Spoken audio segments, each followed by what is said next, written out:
Hello friends, आप सभी का स्वागत है, अभिनंदन है डीएस एकेडमी के यूट्यूब चैनल में।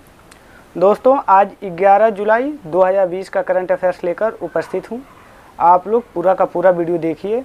अगर आपको ये जानकारी अच्छी लगती है तो लाइक कीजिए, शेयर कीजिए, कमेंट कीजिए।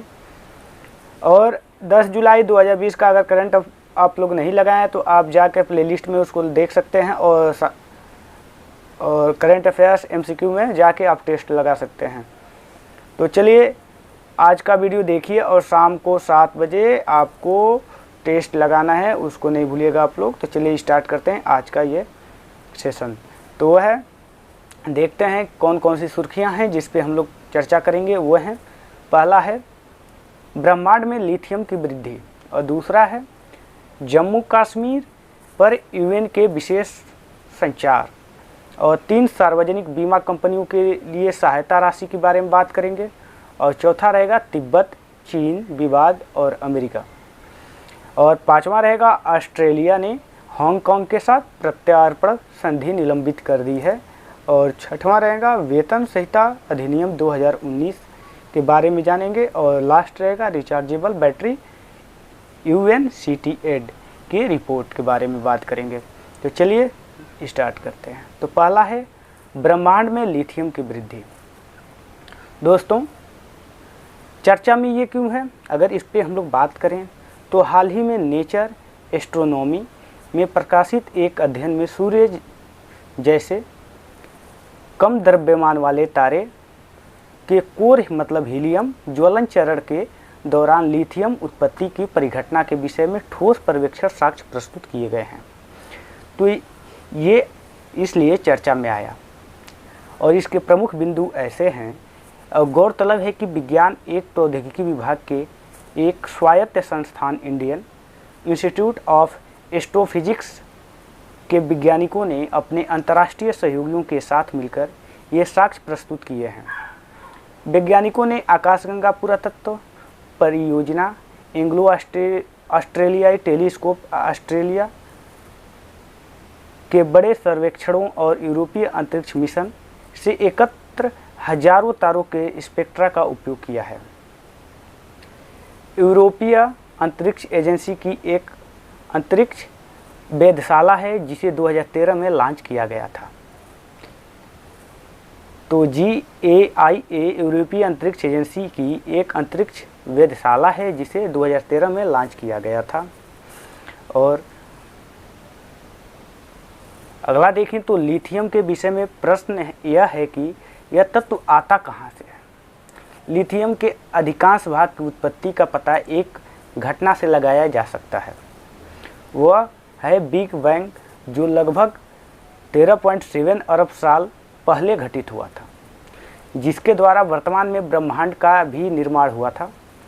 समय के साथ साथ भौतिक ब्रह्मांड में लिथियम की मात्रा में 4 गुनी वृद्धि हुई है, जिसे carbon, nitrogen, oxygen, iron, nickel और अन्य तत्वों की तुलना में काफ़ी कम कहा जा सकता है, क्योंकि इन तत्वों की मात्रा में 1 मिलियन गुनी वृद्धि हुई है। लिथियम में अपेक्षाकृत बहुत कम मात्रा में वृद्धि हुई है।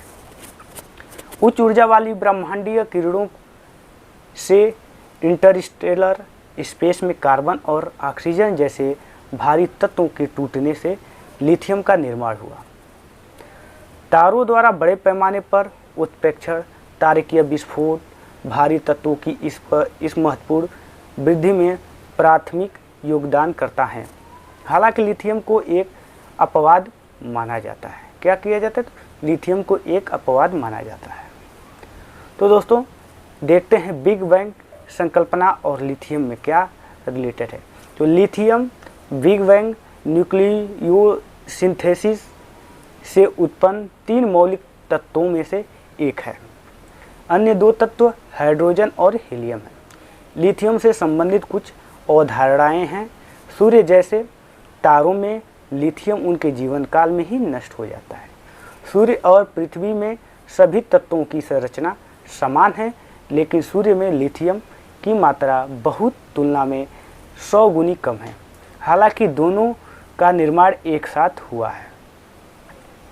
अध्ययन से संबंधित कुछ अन्य तथ्य भी हैं इसके इसके अलावा वैज्ञानिकों ने तारे के मुख्य हाइड्रोजन ज्वलन चरण के अंत में लिथियम उत्पादन के स्रोत के रूप में ही फ्लैश विस्फोट के माध्यम से तारे में प्रज्वलन की शुरुआत की भी पहचान की है। यहाँ यह जानना बेहद ज़रूरी है कि हमारा सूर्य लगभग 6 से 7 अरब वर्षों के बाद इस चरण में पहुँचेगा। इस अध्ययन में तारों को लिथियम संपन्न के रूप में वर्गीकृत करने के लिए नई सीमा का भी सुझाव दिया गया है, जो अब तक इस्तेमाल की गई सीमा ALI 1.5 DEX से 250 गुना कम है। तो दोस्तों अगला है वो है सुर्खियाँ जम्मू कश्मीर पर UN के विशेष संचार। दूसरा क्या था? तो जम्मू कश्मीर पर UN के विशेष संचार। अगर इस पे हम लोग चर्चा करें, ये चर्चा में क्यों आया दोस्तों? तो हाल ही में संयुक्त राष्ट्र के विशेष प्रतिनिधियों ने जम्मू कश्मीर की विशेष स्थिति अनुच्छेद 370 के तहत को रद्द करने के निर्णय के बाद भारत को अपना तीसरा संचार जारी किया है। इसके प्रमुख बिंदु ये हैं कि UN संचार मानवाधिकारों के उल्लंघन के समय संयुक्त राष्ट्र द्वारा अपनाई जाने वाली विशेष प्रक्रिया है। हाल ही में उन UN द्वारा भारत को तीसरा संचार किया गया है। इससे पूर्व में भी UN द्वारा भारत को जम्मू कश्मीर के संबंध में 2 संचार जारी किए जा चुके हैं। UN संचार संयुक्त राष्ट्र मानवाधिकार परिषद मानवाधिकारों के संरक्षण की दिशा में विशेष प्रक्रिया का अनुसरण करती है। इन विशेष प्रक्रिया के माध्यम से मानवाधिकारों के उल्लंघन के विशिष्ट आरोपों के संबंध में जानकारी प्राप्त की जा सकती है और इन विशेष प्रक्रियाओं के माध्यम से मानवाधिकारों के उल्लंघन के विशिष्ट आरोपों के संबंध में जानकारी प्राप्त की जाती है। और देशों के संचार मतलब तत्काल अपील और अन्य पत्र भेजे जाते हैं। कभी कभी गैर राज्य अभिकर्ताओं को भी स्पष्टीकरण तथा आवश्यक कार्रवाई करने का निर्देश दिया जाता है। तो दोस्तों जम्मू कश्मीर के संबंध में संचार क्या है? तो अब तक संयुक्त राष्ट्र मानवाधिकार परिषद के विशेष प्रतिनिधियों द्वारा जम्मू कश्मीर के संबंध में 3 बार संचार भेजा जा चुका है। प्रथम संचार क्या था? तो दोस्तों प्रथम संचार था संयुक्त राष्ट्र द्वारा 16 अगस्त 2019 को भारत के लिए प्रथम संचार भेजा गया था। यह अभिव्यक्ति स्वतंत्रता और प्रतिबंध तथा जम्मू कश्मीर विधानसभा की स्वतंत्रता पर प्रतिबंधों से संबंधित था। और दूसरा संचार किससे संबंधित था? तो दूसरा था और कब ये भेजा गया था? तो 27 फरवरी 2020 को, जिसमें केंद्र सरकार द्वारा जम्मू कश्मीर के संबंध में लिए गए निर्णयों के खिलाफ असंतोष व्यक्त करने वालों लोगों को बड़े पैमाने पर निशाना बनाने से संबंधित था यह। और ये तीसरा क्या है? तो तीसरा संचार जो है वो है इसमें ये 5 अगस्त 2019 को अनुच्छेद 370 के तहत जम्मू कश्मीर की विशेष स्थिति की समाप्ति को राज्य में लगाए गए प्रतिबंधों के बाद जम्मू कश्मीर में मानवाधिकारों की स्थिति बिगड़ने पर प्रकाश डाला गया है। तो दोस्तों UN विशेष प्रतिनिधि यह मानवाधिकार परिषद की विशेष प्रक्रिया है जिसमें मानव अधिकारों पर रिपोर्ट और सलाह देने के लिए स्वतंत्र मानवाधिकार विशेषज्ञ शामिल होते हैं। मानवाधिकार परिषद यह संयुक्त राष्ट्र प्रणाली के भीतर एक अंतर सरकारी निकाय है। क्या है? तो ये एक मानवाधिकार परिषद जो है ये संयुक्त राष्ट्र प्रणाली के भीतर एक अंतर सरकारी निकाय है।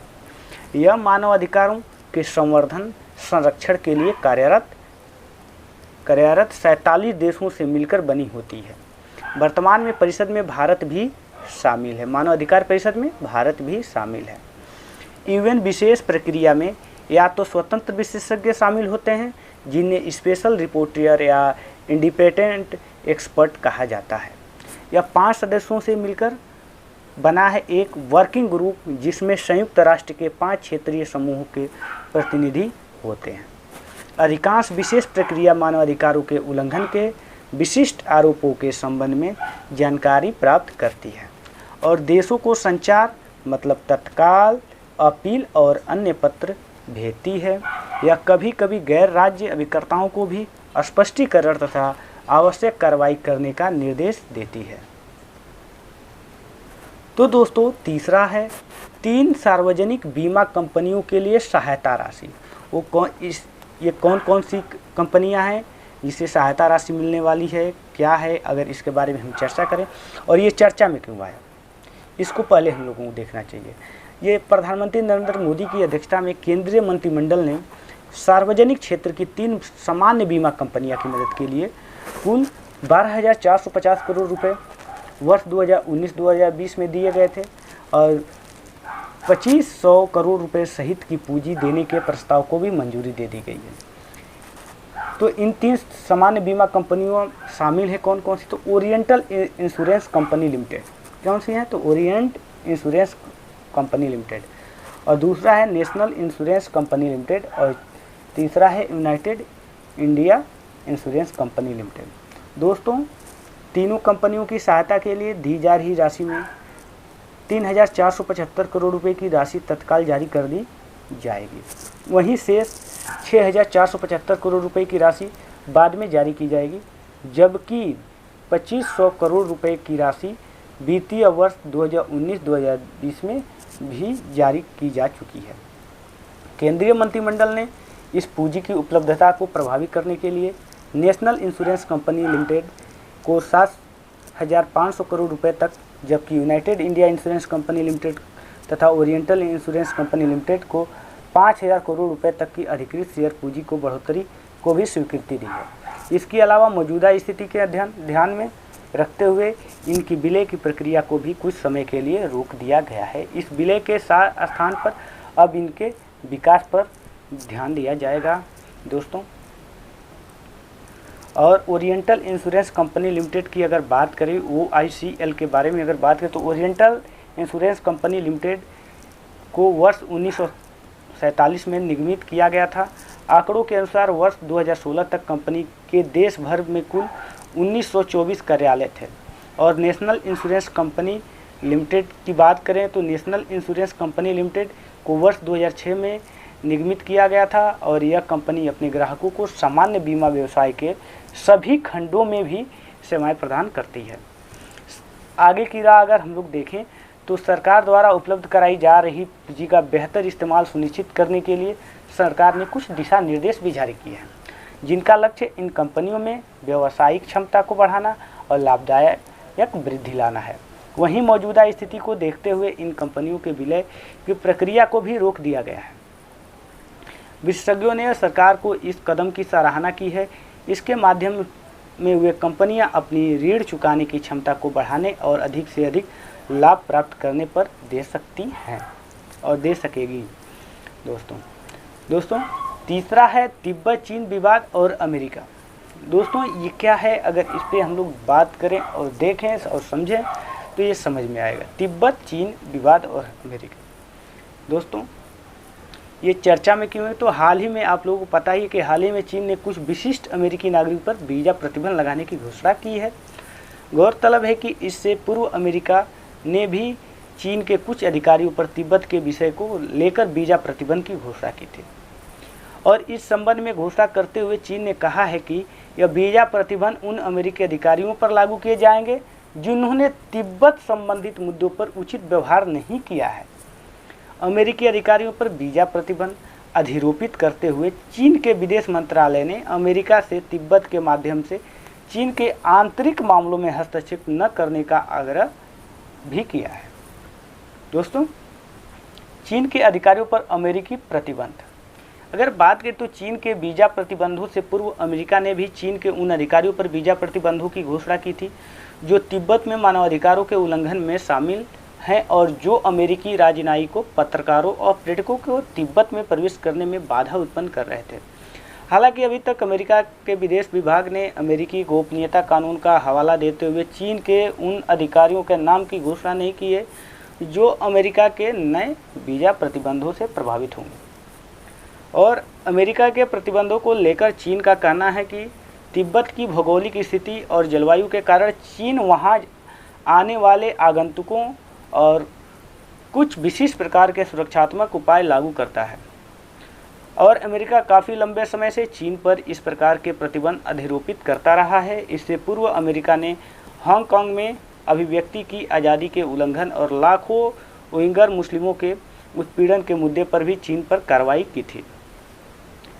दोस्तों, वीज़ा प्रतिबंधों के निहितार्थ, अगर वीज़ा प्रतिबंधों में क्या है अगर हम बात देखें तो तिब्बत की लोकतांत्रिक स्वतंत्रता को बढ़ावा देने के उद्देश्य से कार्य कर रही विभिन्न अंतर्राष्ट्रीय संस्थानों ने अमेरिका के कदम की सराहना की है और इस कदम को तिब्बत में हो रहे मानवाधिकारों के उल्लंघन को समाप्त करने की दिशा में एक महत्वपूर्ण कदम बताए हैं।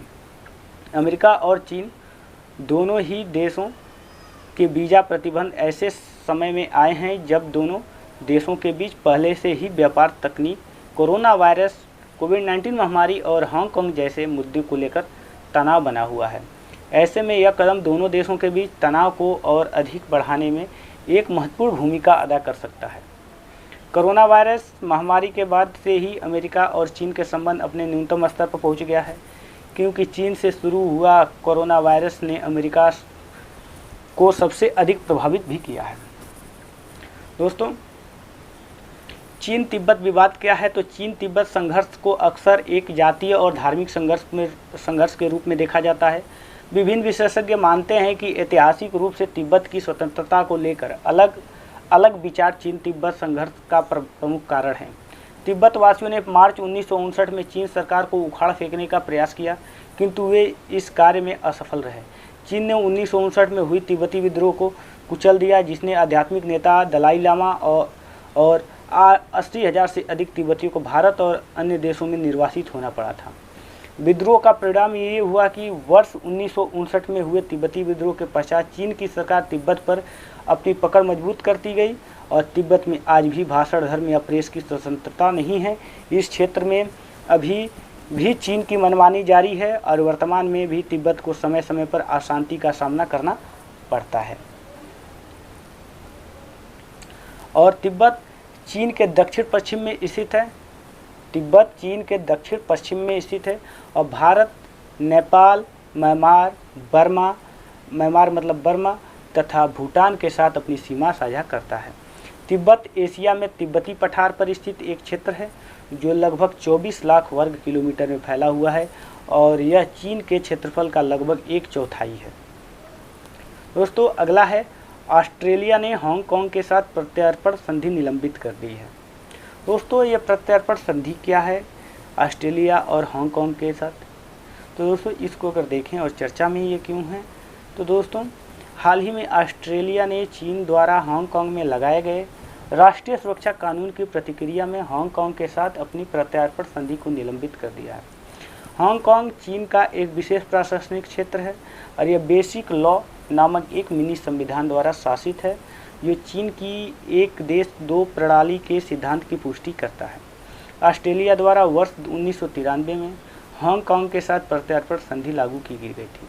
और ये प्रत्यर्पण क्या है अगर इसको देखें, प्रत्यर्पण किसी देश द्वारा अपनाई जाने वाली औपचारिक प्रक्रिया है जो किसी व्यक्ति किसी दूसरे देश में अभियोजन के लिए आत्मसमर्पण करने या प्रार्थी देश के अधिकार क्षेत्र में अपराध करने वाले व्यक्ति पर अभियोग चलाने की अनुमति प्रदान करती है। इस प्रकार की संधियों को आमतौर पर द्विपक्षीय या बहुपक्षीय संधि के माध्यम से लागू किया जाता है। तो अगर दोस्तों आपको ये जानकारी अच्छी लग रही होगी तो आप लाइक कीजिए, शेयर कीजिए, सब्सक्राइब कीजिए और बताइए कि आपको ये जानकारी कैसी लगी। भारत में प्रत्यर्पण कानून क्या है? तो प्रत्यर्पण अधिनियम भारत में प्रत्यर्पण के लिए विधायी आधार प्रदान करता है। प्रत्यर्पण अधिनियम 1962 के निर्माण का उद्देश्य भगोड़े अपराधियों के प्रत्यर्पण से संबंधित कानून को मजबूत करना तथा उसमें संशोधन करना, इससे जुड़े मामलों या आकस्मिक मामलों को निपटाना था। जिन देशों के साथ भारत ने प्रत्यर्पण संधि नहीं की है उनके साथ प्रत्यर्पण व्यवस्था का कानून आधार भारतीय प्रत्यर्पण अधिनियम 1962 की धारा 3(4) द्वारा प्रदान किया गया है।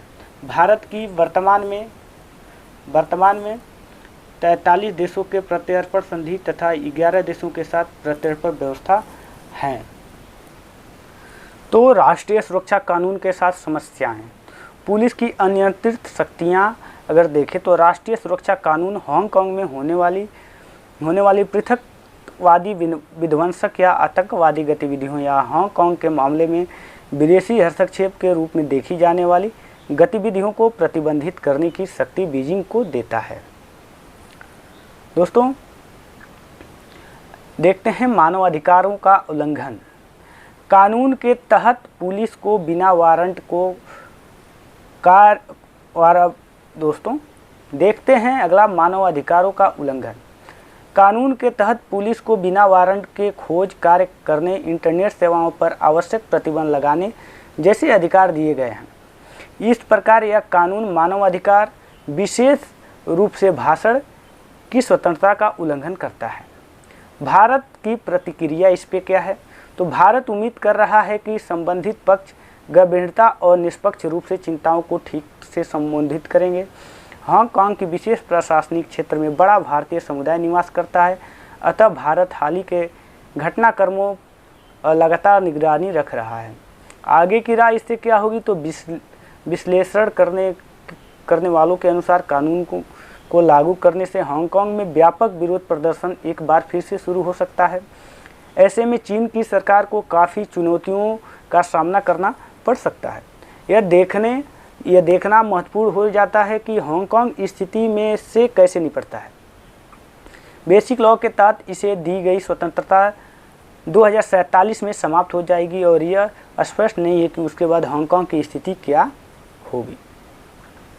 दोस्तों, देखते हैं अगला सुर्खियाँ जो है वेतन संहिता अधिनियम 2019।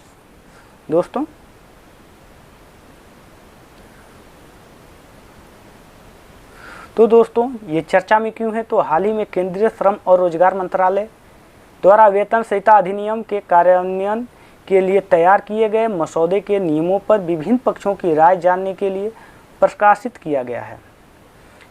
इसके प्रमुख बिंदु ये हैं कि वेतन संहिता अधिनियम 2019 सभी को न्यूनतम मजदूरी की गारंटी प्रदान करता है।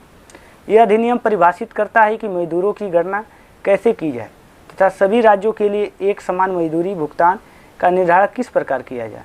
इस मसौदे के प्रकाशित होने की तिथि 7 जुलाई से 45 दिनों के अंदर विभिन्न पक्ष अपनी प्रतिक्रिया राय दे सकते हैं और संसद द्वारा इसे अगस्त 2019 में पारित कर दिया गया था। इससे देश में लगभग 50 करोड़ कामगारों को लाभ मिलेगा। वेतन संहिता श्रम सुधारों का हिस्सा है और केंद्र सरकार द्वारा इस दिशा में उठाए गए कदम के तहत पहला कानून है। केंद्र सरकार 44 केंद्रीय श्रम कानूनों को 4 संहिता में समाहित करने की दिशा में कार्य कर रही है, जिनमें से ये चारों संहिता ये हैं कि मजदूरी संहिता, औद्योगिक संबंध, सामाजिक सुरक्षा और चौथा है व्यावसायिक स्वास्थ्य एवं सुरक्षा संहिता।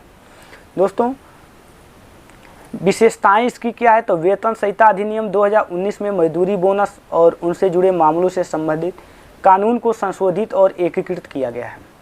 इस संहिता में 4 श्रम कानून को समाहित किया जाएगा, जिनमें शामिल हैं न्यूनतम मजदूरी कानून 1948 और दूसरा रहेगा मजदूरी भुगतान कानून 1936 और तीसरा रहेगा बोनस भुगतान कानून 1965 और चौथा रहेगा समाज पारितोषिक कानून 1976 और पांचवा रहेगा वेतन सहित अधिनियम 2019 में पूरे देश में एक समान वेतन एवं उसका सभी कर्मचारियों को समय पर भुगतान की जाने का प्रावधान किया गया है। इस संहिता में न्यूनतम मजदूरी आकलन न्यूनतम जीवन यापन की स्थिति के आधार पर किए जाने का प्रावधान है।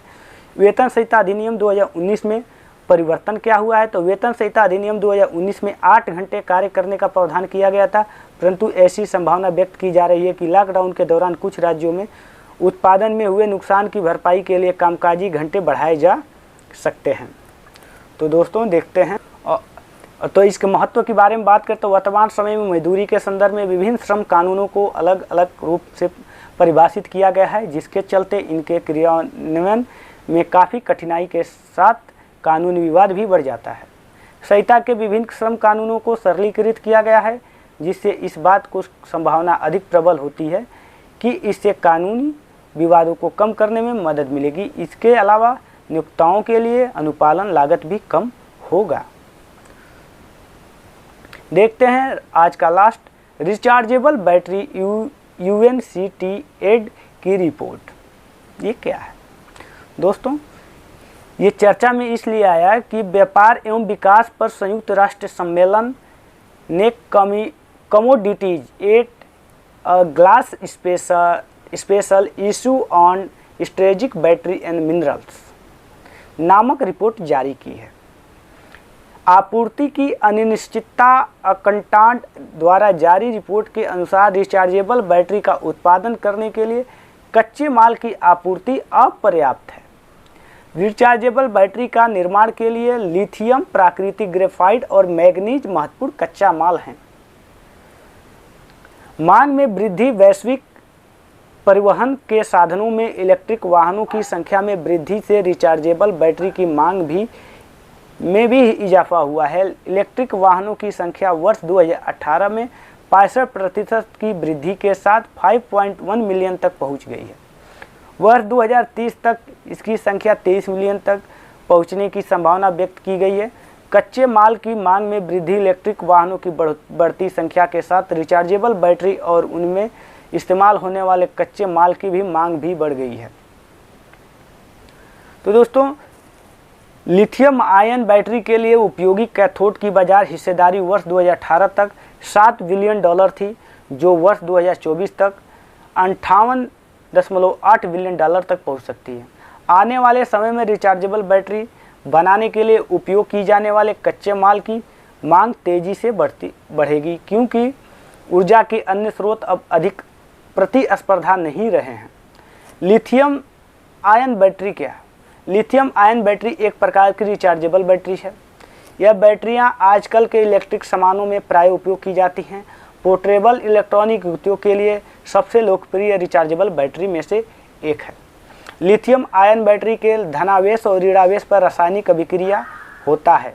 इस बैटरी का विद्युत वैगट्य इन विद्युतागरों के बीच लिथियम आयनों के आवागमन के लिए माध्यम प्रदान करता है। यह सौर ऊर्जा और पवन ऊर्जा की एक निश्चित मात्रा को भंडारित करने में भी सक्षम है। इसके अलावा इसका सेल्फ डिस्चार्ज निकेल कैडमियम की तुलना में आधे से भी कम है, जिससे लिथियम आयन आधुनिक ईंधन के अनुप्रयोगों हेतु अनुकूल है।